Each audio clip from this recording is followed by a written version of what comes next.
अव्ययी भाव समास का जो प्रमुख विवेचन है, जो कि समर्थः पद विधि ही इस सूत्र से प्रारंभ होता है और अव्ययम विभक्ति समीप समृद्धि वृद्ध्यर्थाभावात्यया संप्रति शब्द प्रादुर्भाव पश्चात यथा अनुपूर्व्य यौगपद्य सादृश्य संपत्ति साकल्यांत वचनेषु इस सूत्र तक चलता है, उसका विवेचन अभी तक के पाठों में हो चुका है। प्रायः सामासिक जो प्रक्रिया है वो प्रक्रिया इसमें लगभग सारी आ गई है। अब इसके बाद कुछ सूत्र और हैं जो अव्ययी भाव समास करते हैं, जैसे यथा सादृश्य इत्यादि सूत्र हैं, उनका विवेचन आगे के पाठों में होगा। आज का जो प्रथम सूत्र है वो है यथा सादृश्य। इससे पहले अव्ययम विभक्ति समीप समृद्धि इत्यादि सूत्र में जब चर्चा की गई थी तो उसमें यथार्थ में समास का विधान किया गया था और यथा के 4 अर्थ होते हैं ऐसा बताया गया था। योग्यता, वीप्सा, पदार्थानतिवृत्ति और सादृश्य, ये 4 अर्थ यथा के हैं और इन चारों के क्रमशः उदाहरण भी दिए गए थे। वहां पर यथा का एक अर्थ सादृश्य भी है, तो यथा का अर्थ जो सादृश्य, उस सादृश्य अर्थ में वर्तमान जो अव्यय उसका समर्थ सुबंत के साथ समास होता है। इसका उदाहरण सहरि यह है। हरे है सादृश्यम सहरि। यहाँ पर जो सह है वह अव्यय है और वह यथा के सादृश्य अर्थ में वर्तमान है, इसलिए उसका है हरि ngस इस समर्थ सुबंत के साथ समास हुआ और सहरि, सह के स्थान पर स आदेश होकर के सहरि ये रूप निष्पन्न हुआ। यथा का अर्थ भी सादृश्य है, यथा का अर्थ भी सादृश्य है। जैसे सहरि इस उदाहरण में सह का अर्थ सादृश्य है, जैसे सहरि इस उदाहरण में सह इस अव्यय का अर्थ सादृश्य है, ठीक उसी प्रकार से यथा इस अव्यय का अर्थ भी सादृश्य है। और यथा रूप जो अव्यय है इसका अर्थ जब सादृश्य हो तब इसका समास नहीं हो, और जब सादृश्य से भिन्न अर्थ हो तब इसका समास हो। इसी बात का नियम करने के लिए यह सूत्र है यथा सादृश्य, यथा असादृश्य, ऐसा संधि विच्छेद करना है। यथा असादृश्य, असादृश्य यथा शब्द समस्यते, कि सादृश्य से भिन्न अर्थ में जब यथा शब्द विद्यमान होगा, सादृश्य से भिन्न अर्थ कौन हुए? योग्यता, वीप्सा, पदार्थानतिवृत्ति, ये अर्थ हुए आपके, सादृश्य से भिन्न अर्थ हुए। तो योग्यता अर्थ में विद्यमान हो, वीप्सा अर्थ में विद्यमान हो या पदार्थानतिवृत्ति अर्थ में विद्यमान अगर यथा होगा तो उसका समास होगा। और अगर वही यथा शब्द सादृश्य अर्थ में विद्यमान होगा, यथा का अर्थ अगर सादृश्य होगा तब उसका समास नहीं होगा। जैसे आपने पहले उदाहरण देखा था यथाशक्ति, क्या उदाहरण देखा था? वहां पर यथा शब्द का समास हुआ है, यथा शब्द समास को प्राप्त है ना, लेकिन वहां पर यथा शब्द सादृश्य अर्थ में नहीं है। किस अर्थ में है? पदार्थानतिवृत्ति अर्थ में। शक्तिम अनतिक्रम्य यथा शक्ति, तो पदार्थ अनतिक्रम्य, पदार्थानतिवृत्ति अर्थ में वहां पर यथा शब्द विद्यमान है, इसीलिए उस यथा शब्द का समास भी हुआ। लेकिन जहां पर यथा शब्द सादृश्य अर्थ में विद्यमान होगा उसका समास नहीं होगा। जैसे यथा हरिः तथा हरः, यथा हरिस् तथा हरः, ये उदाहरण दिया गया है।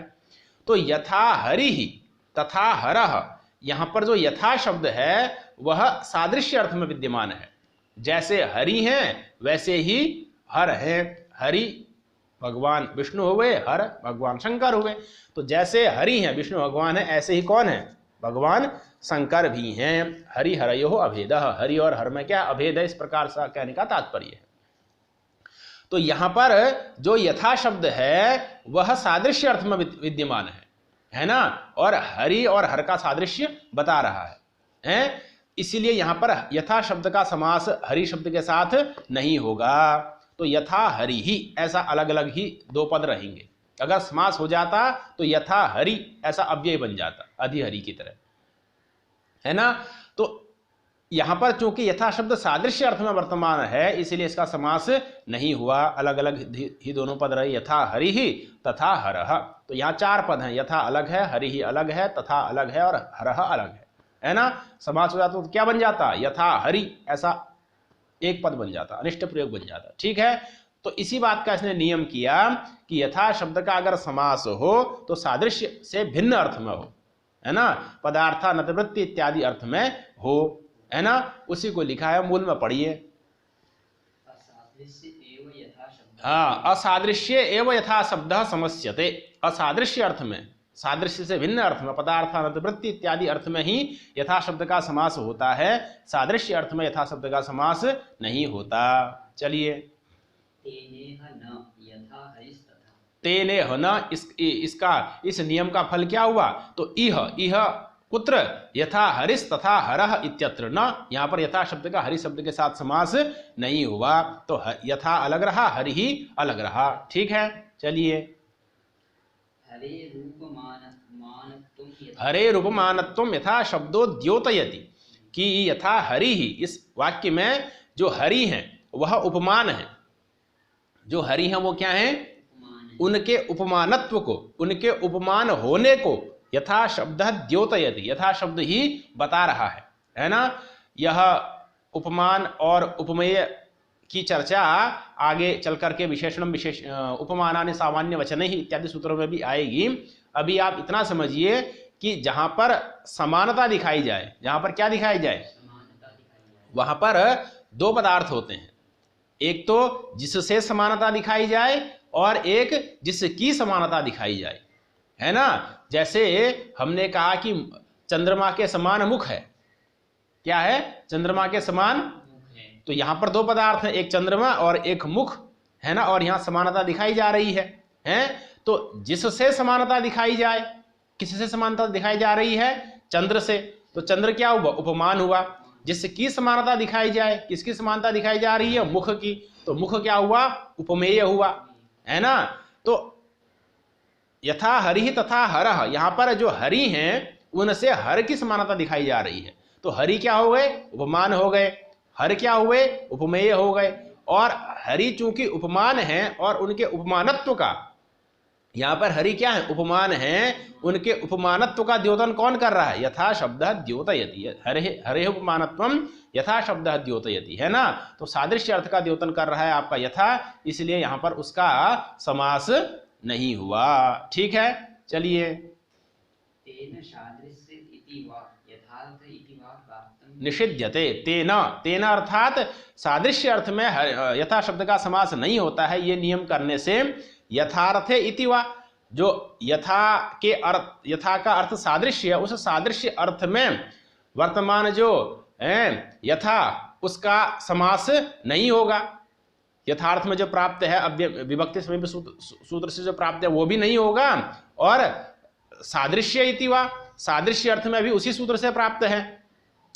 विभक्ति समीप समृद्धि वृद्ध्यर्थाभावा तया संप्रति शब्द प्रादुर्भाव पश्चात यथानुपुर योगपद्य सादृश्य, सादृश्य अर्थ में भी विभक्ति सूत्र से समास प्राप्त है, तो उसका वो समास भी नहीं होगा। यथा शब्द जब सादृश्य अर्थ में वर्तमान होगा तब न यथार्थ को मान करके समास होगा, न सादृश्यार्थ को मान करके, सादृश्य अर्थ में जो प्राप्त है उससे समास होगा, किसी से भी समास नहीं होगा, वाक्य ही रहेगा। हाँ, यथा का अर्थ जो सादृश्य, उस सादृश्य अर्थ में वर्तमान जो अन्य अव्यय होगा उसका तो समास हो जाएगा, जैसे आपका सहरि में हो गया। ठीक है, चलिए।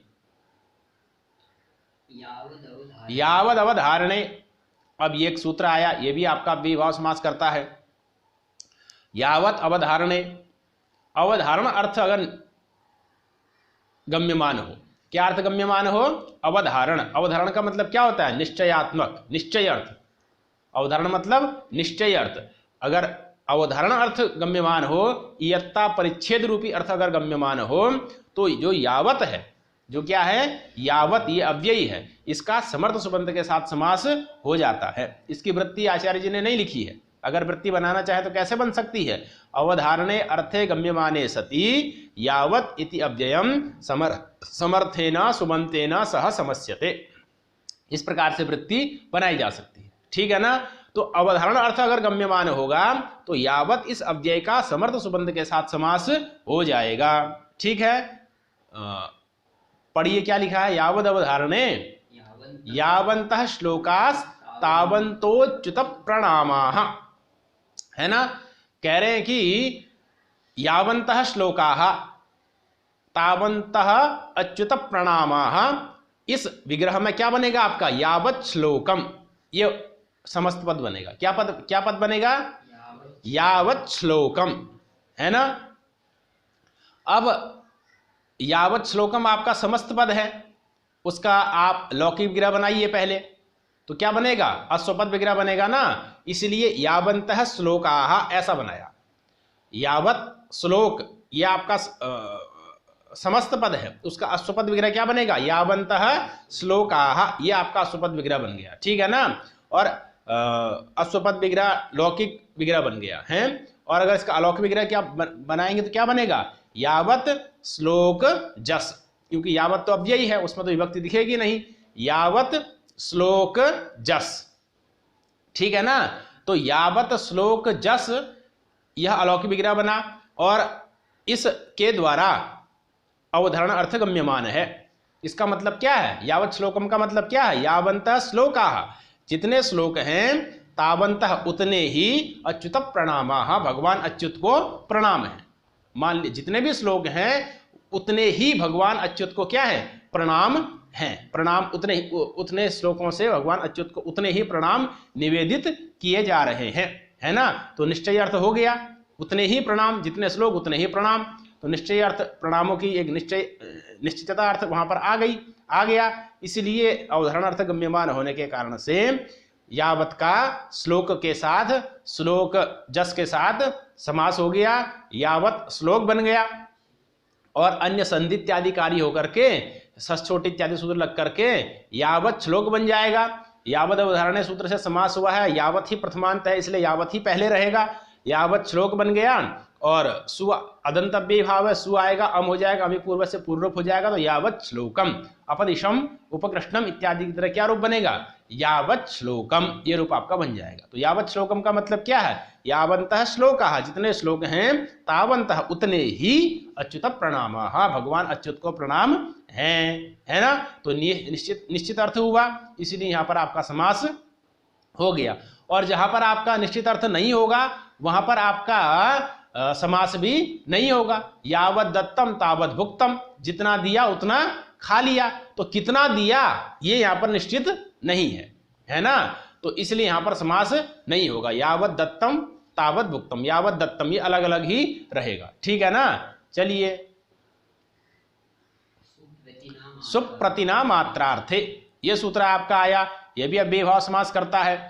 तो सुप्रतिना मात्रार्थे, सुप सुबंत का, सुप है ना, प्रत्यय है, प्रत्यय का बोधक है, इसलिए तदंत विधि हो जाएगी। तो सुप का मतलब क्या हो जाएगा? सुबंतम। है ना? सुबंत का समास होगा, किसके साथ समास होगा? प्रतिना, प्रति इस अव्यय के साथ समास होगा। सुबंत का समास होगा, किसके साथ समास होगा? प्रति इस अव्यय के साथ समास होगा। है ना? कब होगा? मात्रार्थे, अगर जो प्रति है वह मात्रा अर्थ में विद्यमान हो, जो प्रति है वह मात्रा अर्थ में विद्यमान हो। मात्रा से क्या तात्पर्य है? मात्रा का मतलब है लेश। मात्रा का मतलब क्या है? लेश, थोड़ा अर्थ। लेश का मतलब क्या हुआ? हिंदी में क्या है? थोड़ा अर्थ। ठीक है ना? तो इसकी वृत्ति भी आचार्य दीक्षित जी ने नहीं लिखी है। तो अगर सूत्र से ही अर्थ स्पष्ट है, वृत्ति बनानी हो तो कैसे बन जाएगी? है मात्रार्थे विद्यमानेन प्रतिना सह सुबंतम समस्यते, ऐसे वृत्ति बन जाएगी।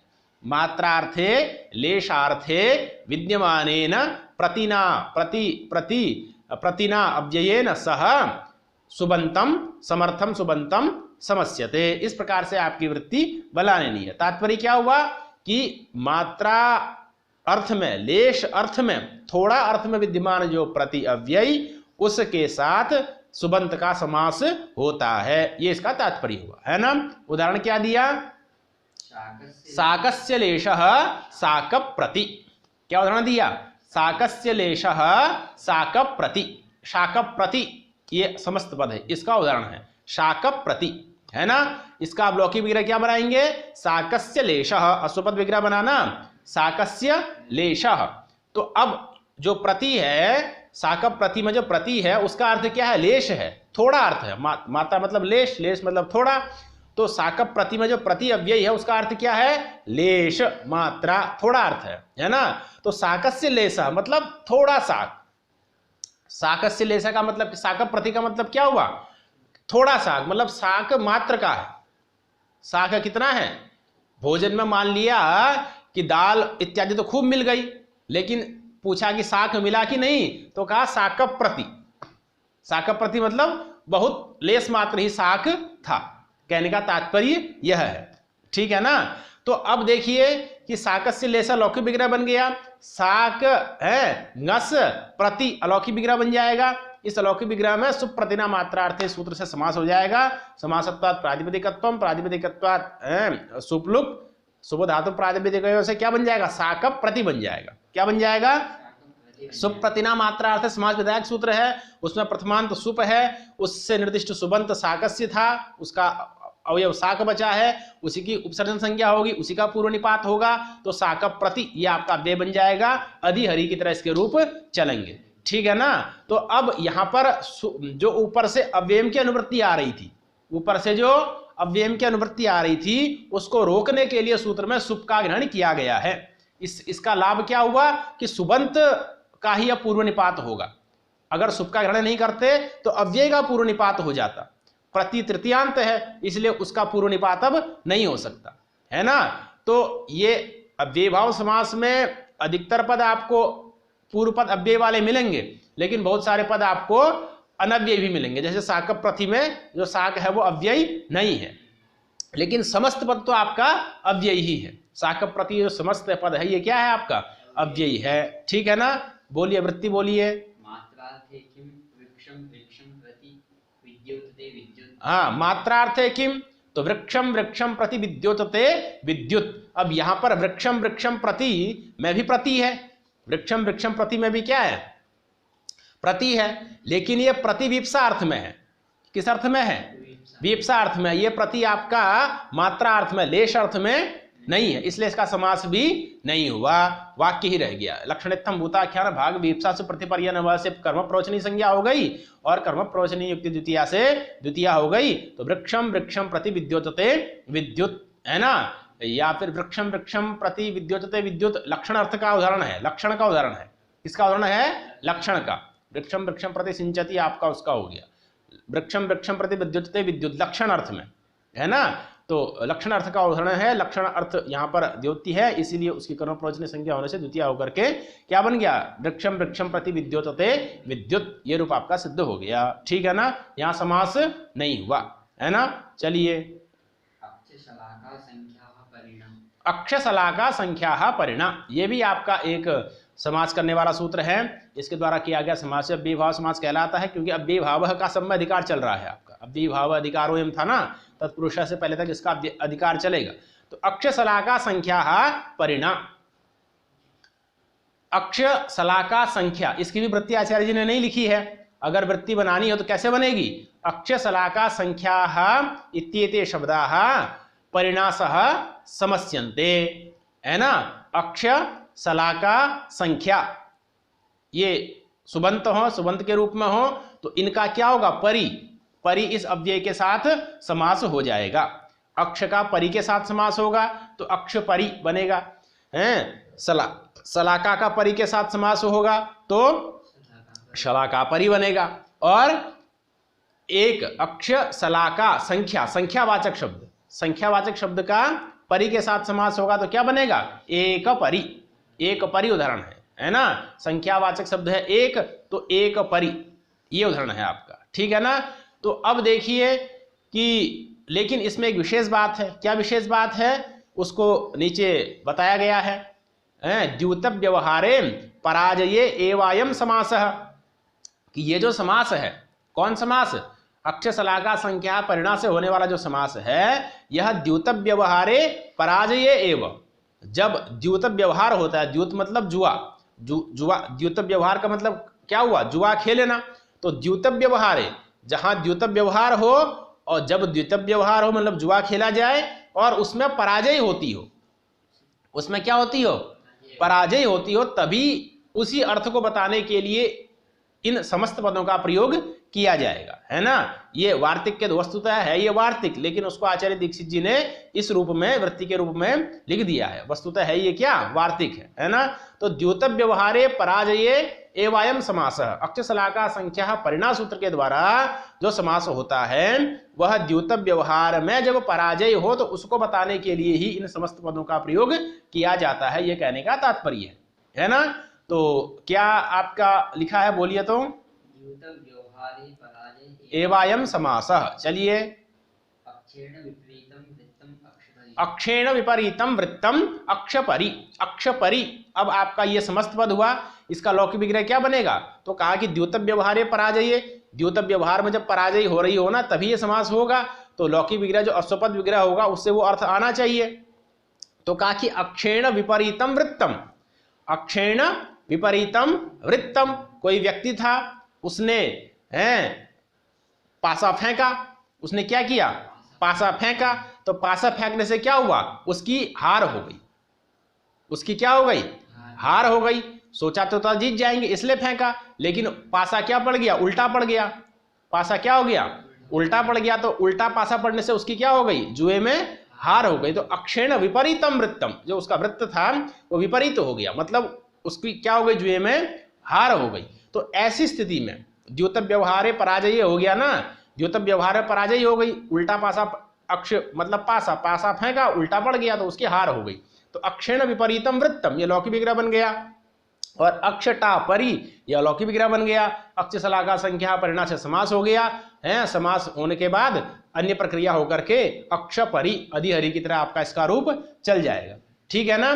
तो जहां पर एक पासे को उल्टे पड़ जाने के कारण से हार हुई होगी वहां पर क्या प्रयोग होगा, अक्षपरि, जहां पर एक पासे के उल्टे पड़ जाने से हार हो जाए वहां पर क्या प्रयोग होगा, अक्षपरि, है ना। ऐसी दूसरा उदाहरण क्या है, शलाका परि, शलाकया विपरीतम वृत्तम, शलाका के कारण से क्या हो गई, उसकी हार हो गई, तो शलाकया विपरीतम वृत्तम लौकिक विग्रह बन गया, शलाका टा परि अलौकिक विग्रह बन गया, उस अलौकिक विग्रह में अक्ष शलाका संख्या परिणा से समास हो गया, सारी प्रक्रिया पूर्ववत होकर के क्या रूप बन गया, शलाका परि, अधिहरि की तरह रूप चलेगा, शलाका परि। तो तात्पर्य क्या हुआ, एक शलाका के उल्टे पड़ने से हुई हार, इस अर्थ में क्या प्रयोग होगा, शलाका परि, है ना। उसके बाद क्या है, संख्या, संख्यावाचक का क्या उदाहरण है, एक परि, तो एकेन विपरीतम वृत्तम, एकेन विपरीतम वृत्तम,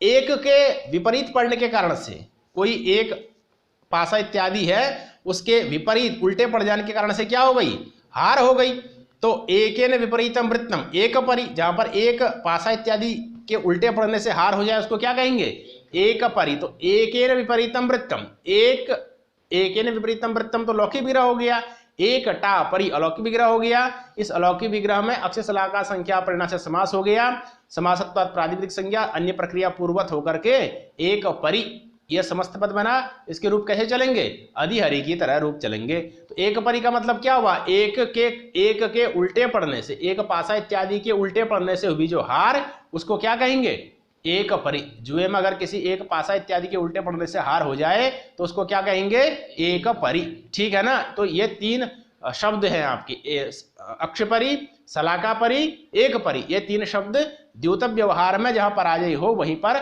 इनका व्यवहार किया जाता है, और अक्ष शलाका संख्या परिणा सूत्र के द्वारा इनमें समास किया जाता है, ठीक है। चलिए, विभाषा, अब एक महत्वपूर्ण सूत्र आया विभाषा। विभाषा सूत्र से आगे अब विभाषा का अधिकार चलेगा। इसको महाविभाषा भी कहते हैं। क्या कहते हैं? महाविभाषा, है ना। तो आपको बताया गया था 2 प्रकार का समास होता है, एक नित्य समास और एक अनित्य समास। राज्ञः पुरुष इत्यादि जो षष्ठी तत्पुरुष समास होंगे, या फिर जो इसमें अब आगे के समास आएंगे, विभाषा के अधिकार में जो आगे के सूत्र आएंगे, उनके द्वारा जो समास किया जाएगा वो कैसा समास है? अनित्य समास। मतलब उनमें उनके लौकिक विग्रह का भी भाषा में प्रयोग होगा या होता है, लेकिन विभाषा से पहले के अभी तक के जो सूत्र गए हैं वह आपके क्या है? नित्य समास है। क्या है? नित्य समास है। ठीक है, नित्य समास का लक्षण याद ही होगा, है ना। अन्येन पदेन सह विग्रह, अन्येन पदेन सह समासः, प्रायः प्रायेण अविग्रह अस्वपद विग्रह होगा नित्य समास है। नित्य समास का या तो विग्रह नहीं होगा, लौकिक विग्रह नहीं होगा, सीधे अलौकिक विग्रह होकर के समास हो जाएगा, या फिर लौकिक विग्रह होगा भी तो अस्वपद विग्रह होगा, जिस पद के साथ समास हो रहा है उसी का समानार्थक दूसरा पद विग्रह में रखा जाएगा, है। तो इससे पहले का जो समास है वो कैसा है? नित्य समास है, और इसके आगे आने वाला जो समास है वो कैसा होगा? अनित्य समास होगा। इस बात का पता कैसे चलेगा?